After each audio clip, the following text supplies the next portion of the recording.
একজন আলিমকে এই বলে প্রলোভন দিচ্ছে। এখন বললাম যে আপনি আমাদের কাছে থাকেন, আপনার উপদেশ শুনে, নসিহা শুনে আমরা উপকার নেই।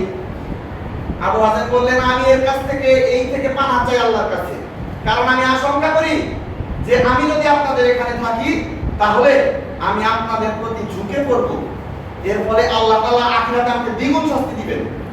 তারপর বাদশা বললেন যে আচ্ছা ঠিক আছে, তাহলে অন্তত এই 1000 দিনার 1000 স্বর্ণ মুদ্রা নিয়ে আমাদেরকে বাধিত করুন।